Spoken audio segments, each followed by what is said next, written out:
Welcome to Fundraising Events. During each episode, and this is episode number 2, we will chat with an influencer in the event industry who has been instrumental in helping nonprofits raise more funds. Our goal is to share helpful tips, tricks, and stories that will empower you to raise more with your future events. This episode is brought to you by GiveSignup, RunSignup, your fundraising event technology experts. Next time you have a fundraising event, try GiveSignup, RunSignup. Whether it's a run, walk, ride, golf tournament, gala, or fundraising campaign, raise more, save time easily with the GiveSignup, RunSignup purpose-built supporter engagement platform. Get started for free today at givesignup.org. I'm Brian Jenkins, and I'm excited that I'm joined today by Allison Cummins. Welcome to Fundraising Events, Allison. Oh, thanks for having me. Absolutely. So we as a team have been watching Taste the Town very closely and very excited to share your story. We think there's a lot of interesting details to share. So maybe you could tell us a little bit about you first. Sure. So I am kind of new to Oak Park, and I am a project manager by trade, and I run a nonprofit on the side with my family called Rally for Ron. It's actually how I got to know RunSignup. We've hosted a number of runs through the platform over the years and had huge success. So when my account agent, she contacted me about the possibility of a ticketed event for GiveSignup, I knew that that's the direction that I wanted to try it out. And so when this opportunity came up for Taste the Town, I thought it just made a perfect match. Great. Well, so we've mentioned Taste the Town. Let's talk a little bit about it, because it's a really unique concept. And let's just kind of lay out what that event is. Sure. So let's take a step back and let me tell you about what kind of prompted Taste the Town. Yeah, that'd be great. Early in the pandemic, Oak Park was one of the first towns in Illinois to shut down due to the COVID pandemic. And that really impacted a lot of our small businesses, particularly our restaurants, our locally owned restaurants. And we had a local resident. He asked a simple question, like, how could we help as a community keep the doors open for the restaurants? So he did a simple math equation based off of the number of people we have in our community and the number of licenses, like food licenses we have in the village, and how much it would take to keep the doors open throughout the pandemic. And the number came out to be, if each house spent $25 a week, they could help really keep the doors open and support the businesses. And so he created a grassroots organization called Takeout 25, and he created this Facebook group. And I joined in November, and I was just seeing like all this wonderful food. They were posting pictures of, all the amazing food and where to go. They were offering tips and tricks on like how to give the restaurants the biggest bang for the buck. Instead of using like third-party ordering sites, how can we help engage them directly and give them a little bit more profit at the end of the day? So when it came down to it, I'm like, oh man, I want to try all of this food. How can I do that? So I reached out to him, and I put forth this idea of Taste the Town, because I wanted to taste everything because it all looked so good. So and he had the idea of like, well, let's partner with another organization, a local charity who's also struggling, and maybe we can hit it both ways. So it made perfect sense. We reached out to the local businesses, and we had 6 restaurants who were totally willing to go on this wild ride with us. And, we engaged a local nonprofit, Housing Forward. They help provide food for the insecure people of our community. So going back to the math formula, we priced our ticket so that, portion of the ticket price goes to the individual restaurants, and then the remaining portion goes to our nonprofit. So it was a win-win for everybody. And what made this really successful is GiveSignup's ability to offer even more in extra donations for the nonprofit. So it worked out really well. That's great. And there's a lot of interesting details in there. So it sounds like you worked with this other person who had to take out 25 initially. So you guys kind of collaborated to come up with this idea. Absolutely. This was definitely a community event. Just hosted by community members for the community. And what was great about it is, especially with the pandemic, a lot of us just felt really helpless on, what can we do? How can we help? I mean, there were mask drives, everyone can make sew a mask, but there was nothing really tangible that we felt that we could do. So this idea of Takeout 25 helping our local restaurants, it really resonated with people. And then to have this event, as a way to say, yes, I made a difference. I made a difference not only to the small business owners, but I also made a difference for our, homeless population who are, at risk of going hungry. So it was like a perfect, synergy. So when you approach the restaurants, now you're starting to put this thing together. What type of feedback did they give you? They were all very grateful because, we're talking about them being able to target potentially 300 homes at one time on one event.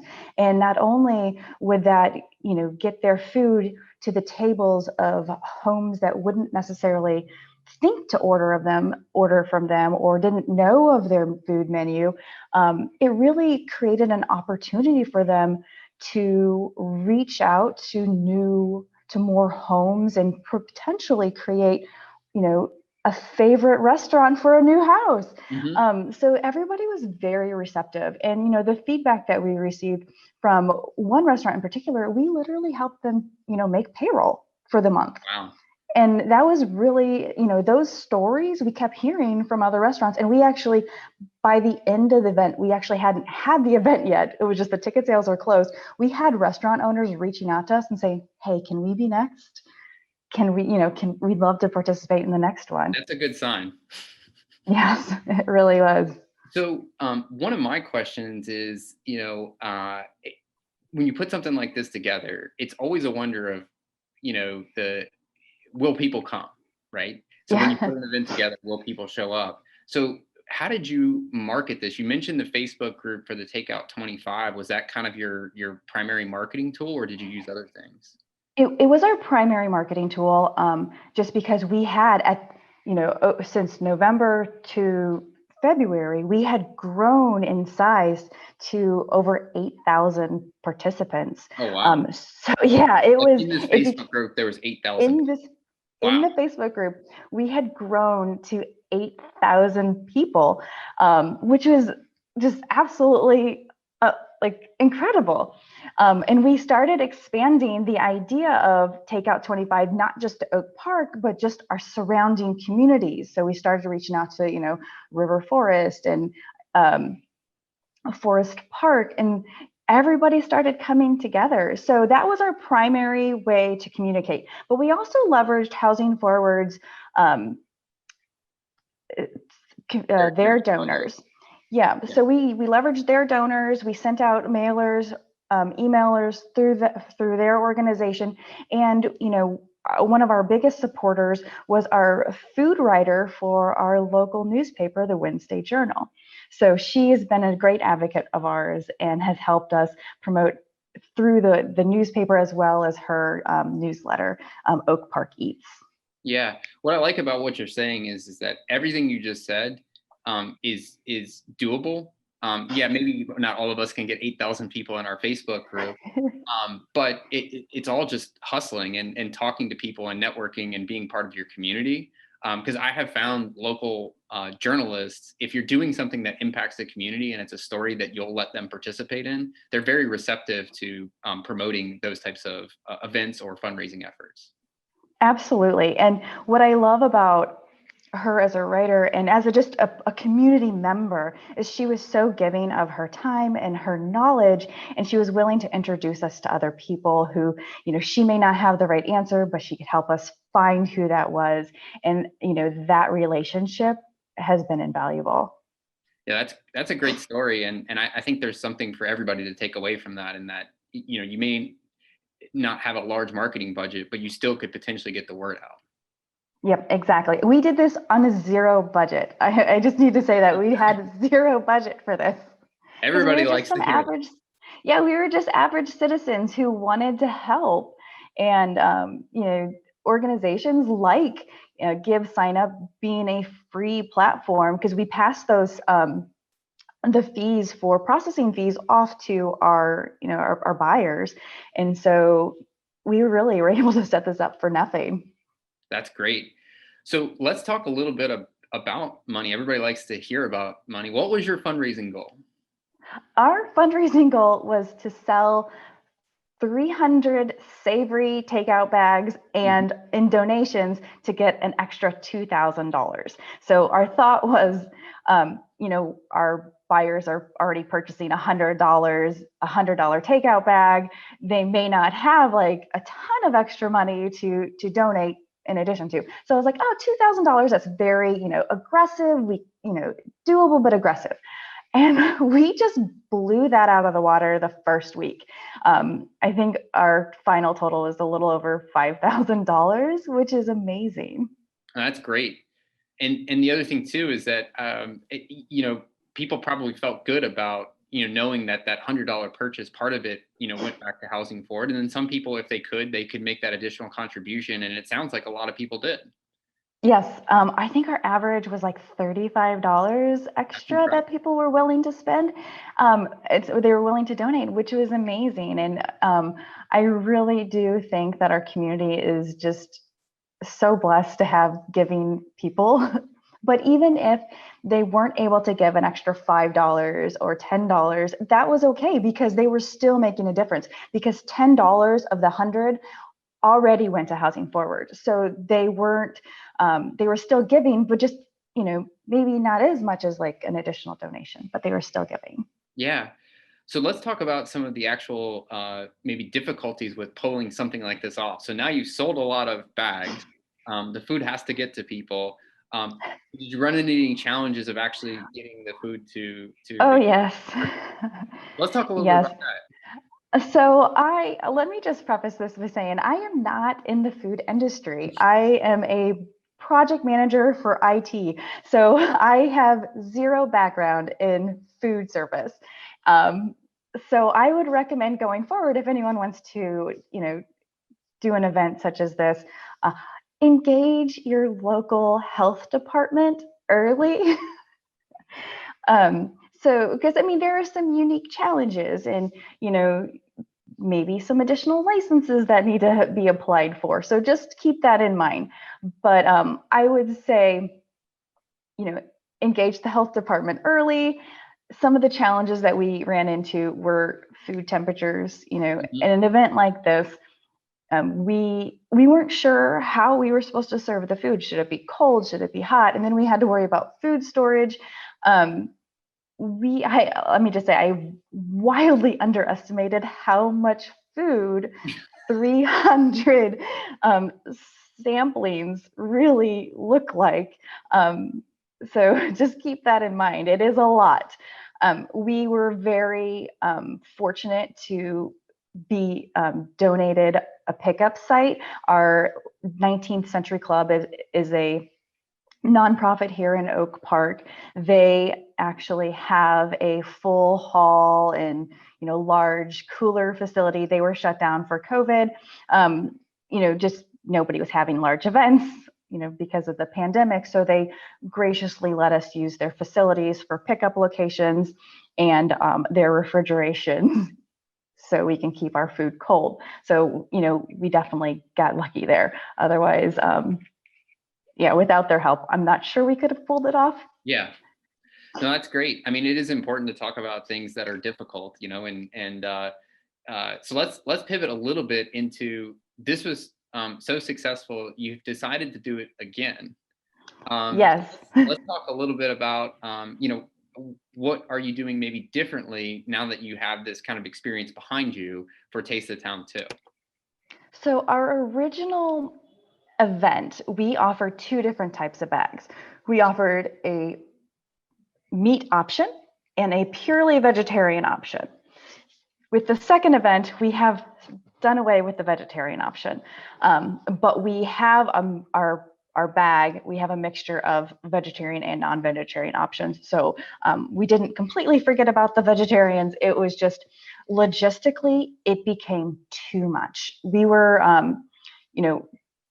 having challenges towards the end of the night. Some of the food, like some of the meat options, kind of got mixed in with the vegetarian options, just because the way the timing worked out, you can only take so much out of the refrigerator at a time, and so things got a little messy. So we have since eliminated that. Just the vegetarian only. So now each restaurant only has to prepare one dish instead of two dishes. Mm-hmm. So that was one thing that we changed. And so far we've had very positive feedback, because, one of the things we promoted is our carryout bag.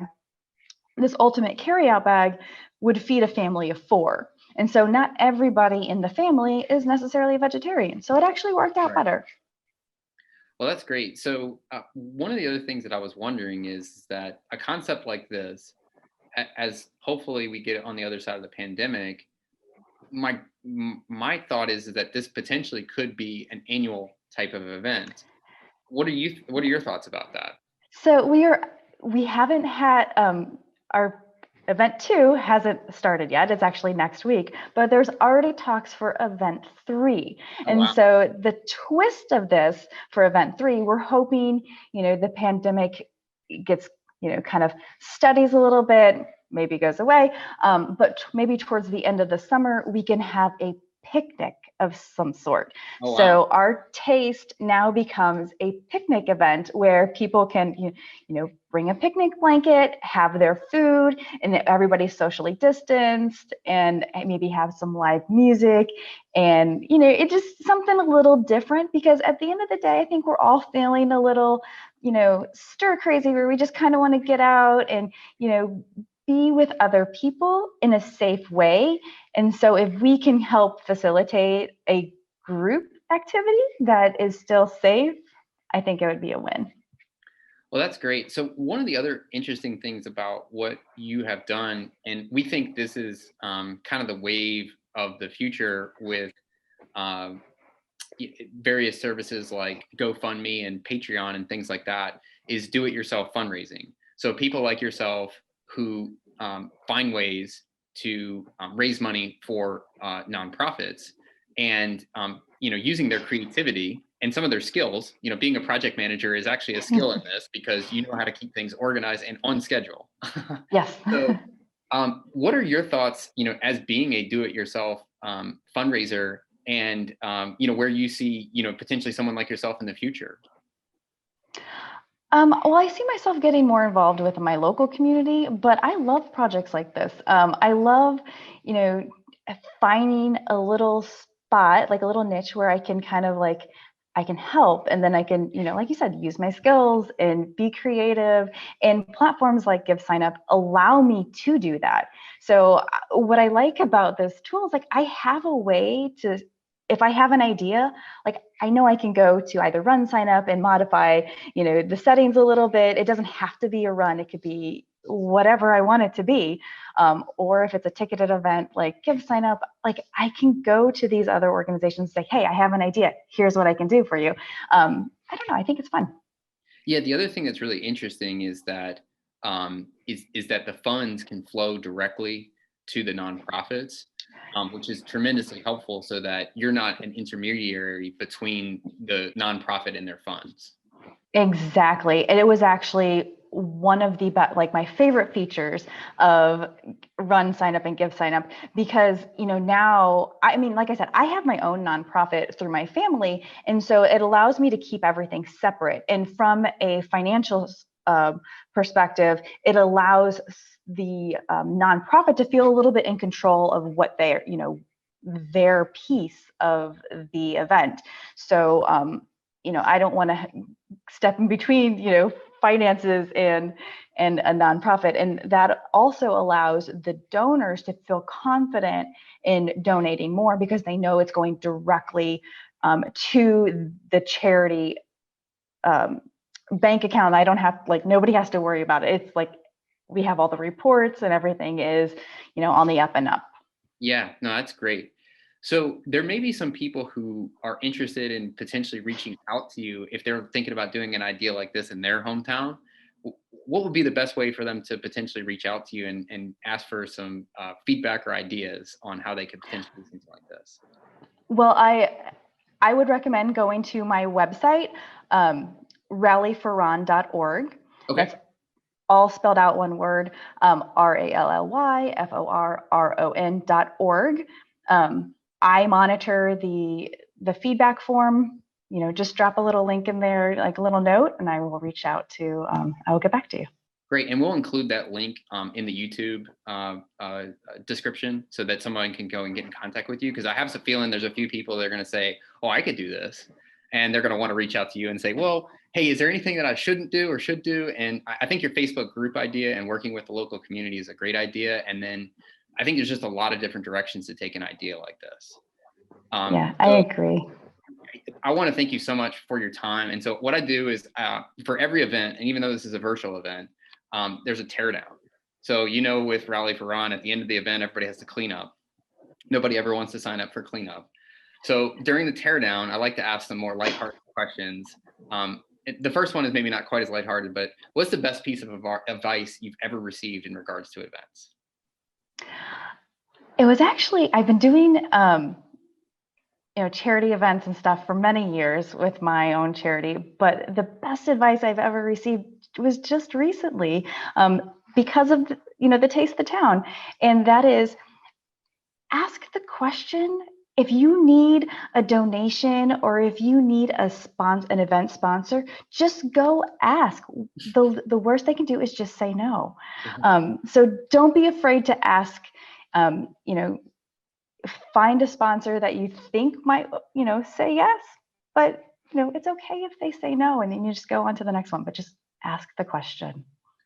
That's pretty good advice. That's pretty good advice in general. It's like such a simple concept, and I know that sometimes that can be intimidating, but just ask the question.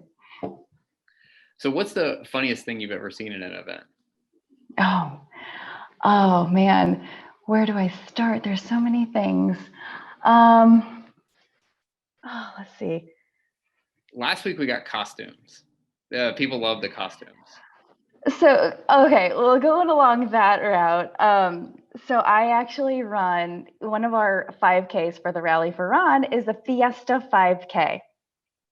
Cinco de Mayo themed because my family we're Mexican, so we wanted to host something from our culture, and we had a Cinco de Mayo themed 5K, and everyone comes in costumes. We had some guy come in, as dressed as a taco, but my favorite was a little chihuahua that came dressed as a taco, and it was the cutest thing I've ever seen. So our races are dog friendly, but they came dressed as a taco, and it was the sweetest, most adorable thing I've ever seen. That's good. So the last question I like to ask is, many of the people in the event industry, they like to go to events, whether it's concerts, festivals, running races, whatever. What is your favorite event to attend in person, hopefully soon? Oh, I love all of them. I love the street festivals of Chicago. So if you've ever been to Chicago in the spring, summertime, we are known every week to have a street festival, and that would have like live music, art vendors, and local artisans like putting out their wares, and it is the best vibe like in the city for a summer day. It's fantastic. That's a good answer. Yeah, we have a lot of, I live in Richmond, Virginia, and we have a lot of street festivals as well. Not as many as Chicago, but the same vibe. You go, you just walk around and you just check everything out. You absorb the environment. You typically run into somebody and you wrap up the day and you go home. Yes, it is the best. That's one of the reasons why I love Chicago. Our winters are harsh, but man, those summer days make it all worth it. Well, this has been fantastic. I really appreciate all the insights that you've shared today, Allison. Well, thank you for having me. Thank you.